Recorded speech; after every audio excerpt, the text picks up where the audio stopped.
प्रवासात भडक पिवळ्या रंगाचं झाड आपलं लक्ष वेधून घेतं.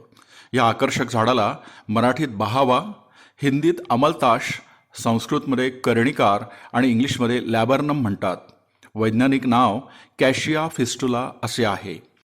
बहावा फुलला की 60 दिवसात पाऊस पडतो, म्हणून याला पावसाचा नेचर इंडिकेटर म्हणतात.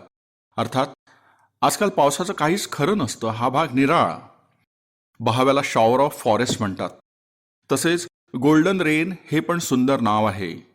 बहाव्याचे 5 पाकळ्यांचे नाजूक पिवळे धमक उघडणारे फुलांचे घोस असतात. जणू काही जंगलातली रोषणाई वाटते. बहाव्याला पाणी कमी लागते, त्यामुळे जंगलात हे झाड कुठेही वाढते. बहावा हे केरळचे राज्यफूल आहे. तसेच थायलंडचा राजवृक्ष आहे.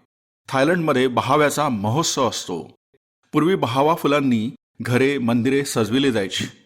पूजेची आरास बहाव्याच्या फुलांनी करायची. कर्णिकार म्हणजे कानात घालता येणारा अलंकार. पार्वती कानात बहावा फुले माळायची असा उल्लेख आहे. तसेच रामायणात सीताहरणावेळी सीता कर्णिकार वृक्षाला सांगते, हे कर्णिकार, तू प्रभू रामचंद्रांना सांग की तुमच्या सीतेला रावणाने पळविले आहे. त्याचप्रमाणे रामचंद्र सीतेच्या विरहाने व्याकुळ होऊन कर्णिकार वृक्षाला मिठी मारतात आणि विचारतात, तू सीतेला पाहिलेस का? कवी कालिदासाने पण बहावा या झाडाचे वर्णन केले आहे. गुलजारने अमलताश नावाचे गीत लिहिले व अनेकांना अमलताशची ओळख झाली. पीली तितलियों का घर है अमलताश, या सोने का शहर है अमलताश. सोन्यासारखाच बहावा असतो, पण बहाव्याला सुगंध नसतो. काही जण म्हणतात रात्रीला मंद सुगंध बहाव्याला येतो, पण कधी जाणवला नाही.